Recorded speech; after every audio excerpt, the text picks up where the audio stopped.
everyone and welcome to the channel. In today's video, we are going to be talking about the two different types of SJT questions that come in the MSRA exam. Bear in mind that this video is not going to talk about the various themes that the SJT questions normally ask. I have a video about that. I will link that in the description box below. And it's also not going to talk about the various kinds of mistakes or different types of tips and tricks that one requires to do the SJTs. So therefore, let's begin this video. Right, so every time I put out a SJT video, there's a ton of questions that come on my Instagram. And as you all know, I try to respond as much as I can on my Instagram. But when the questions get repeated several times, I kind of have to make another video. And here we are. Apologies for my nasal voice. I am quite sick. This is why I have not been uploading very consistently. Actually, I'm still quite sick. But I thought, you know what, the MSRA is very nearby and the amount of questions is not stopping, and so therefore I have to sit down and film. There might be some coughing in the video as well. Right, so you've got two types of questions. The first one is the ranking question, and the second type of questions is the multiple choice questions where you have to select a, well, if I start describing both of them right now, it's going to get complicated. Let's do the ranking one first. Right, so the ranking one is quite easy in the sense of the structure, not how you do it. It's quite difficult when you do it. But basically, you either have like 4 or 5 options. They're all actions that they want you to do in response to a scenario. I previously talked about the SJTs and how long a scenario can be. Therefore, practicing SJTs, reading very fast, and then making your sort of ranking as quickly as possible is very, very important. You also have to read the question and decide whether it's a least appropriate action that they want or they want a most appropriate action, and therefore you have to rank accordingly. The only thing that I would like to say, I'll put up some examples of questions around here so that you guys can understand what it means by ranking appropriate actions. The only thing that I would like to say here in the ranking question is that sometimes it's all wrong and you have to put up the most wrongest, I don't know if this is the correct English, but the most wrongest, most horrible first, and then you go with the least, not least, the second most, and then the third one is usually a neutral one, and the last two are going to be something which is completely inappropriate. This is how I tackled the ranking part of the SJT questions. It's almost always pattern recognition, which I've told you guys, not everybody's good at it, I'm not either. And so in your 4 or 5 options, you have to decide which one is the best, which one is the least in terms of the question, and then the remaining ones are going to go B, C, D in your ranking. If you can make that happen when you read the question and decide what was the worst and what is the best, and then the remaining 3, if you can make it happen and see, okay, these are my neutral options, most likely you're going to get enough of a score in each question. But then again, reading is very important, speed is very important, because if you don't do that, then you're probably not going to be able to do it. That's about the ranking one. I know I didn't talk a lot about the ranking questions because in my opinion, each question is going to be completely different. So me discussing examples of a question isn't really going to help you to rank because each question comes with a different theme. Sometimes it comes with 2 themes, sometimes more. Sometimes it's so bizarre that, we've talked about how bizarre it can be. So you can't really gauge how ranking questions going to go. But let's move on to the multiple choice ones, and actually I made this video to actually guide you guys about that one. Right, so the multiple choice answers or questions are not basically asking you one question and asking you for a single best question answer like we do clinical scenario questions or any of the postgraduate exam questions or even PLAB for that matter. This is slightly different. What it wants you to do is select 3 options that go together out of sometimes even 9 options. And sometimes all of them are correct. They all make sense. So you'll have a scenario, and I'll do an example after explaining this. So you'll have a scenario, we read it, you're like, okay, these are the things I would like to do. Then you read the multiple choice answers, and they're all kind of almost appropriate actions to be done in relation to that particular scenario. What you have to do is find 3 that would go together. Let's do some examples and you will understand what I'm trying to explain.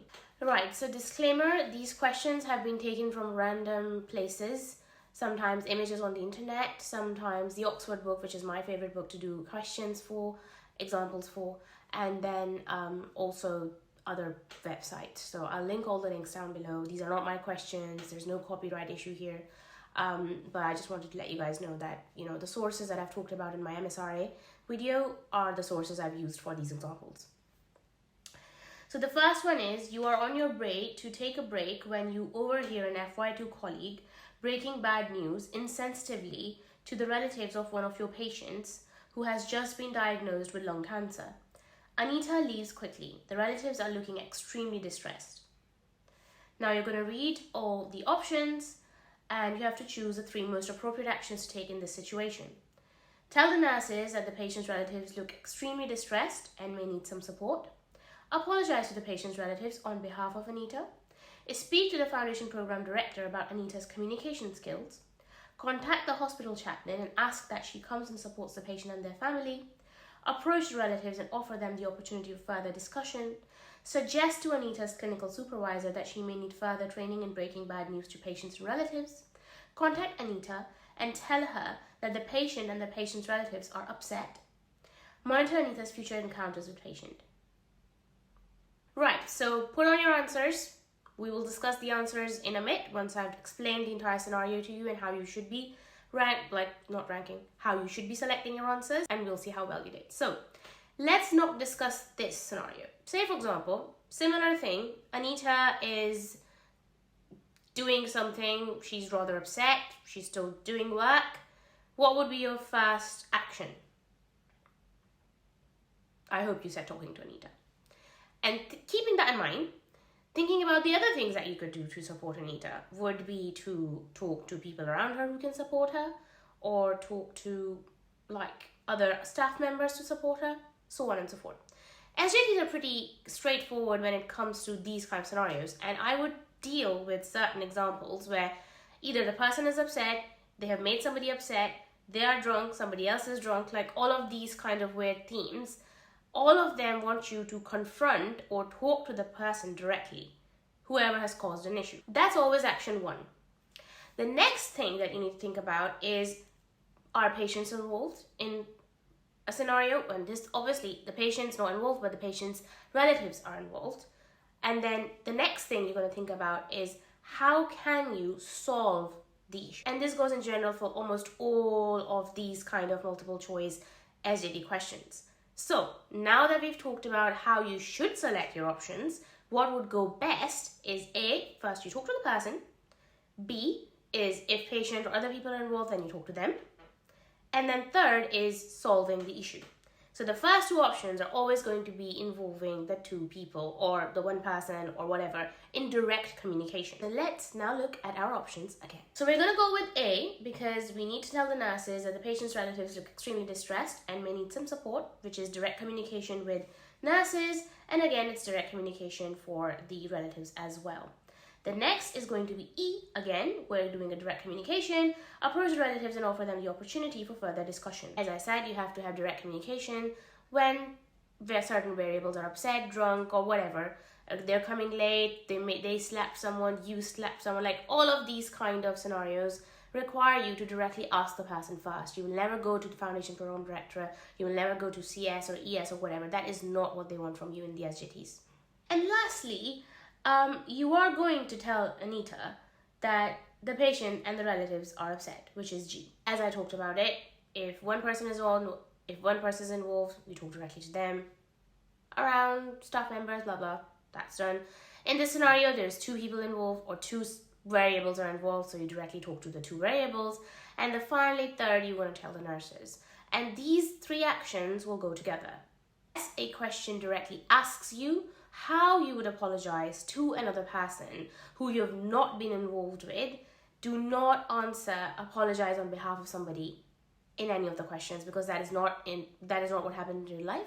That is not what they want from you. They want you to be able to solve problems, and again, it's a situational judgment test. They want you to solve problems, and so therefore the best way to solve this issue would be to let Anita know that her way of communication is not great, and therefore the family is upset.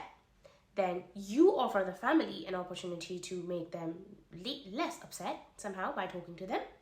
And lastly, you will let the nurses know, because the nurses are the people who take care of the patient, and the relatives as well. So therefore, all three of these actions will go together.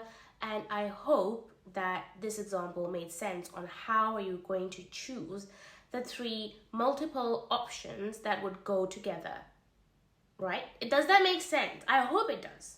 Because essentially, you're choosing all the three communicating bits of the options. You're not choosing any of the admin related options in this question. It could be a different scenario, it could be a different thing. All admin options, which is absolutely fine, that may be a case, but for this particular example, we choose all the communication bits. They all have the same theme, they all have the same type of thing that you need to do in an action-wise situation, and therefore they go together. Right, so I hope that this video made sense and it has shown you the difference between a ranking question and a multiple choice question, and I hope that it has also solved the confusion that ran behind the multiple choice questions, because a lot of people were asking what does it mean by multiple choice questions, and then when they were practicing they had similar problems. I hope that you find this video helpful. Please make sure that you like the video and subscribe to the channel. It really helps my channel and it also encourages me to make more videos. And please interact on Instagram. I really like your questions. They make me and they give me so many ideas to make more videos. And I will see you guys in my next video. Bye!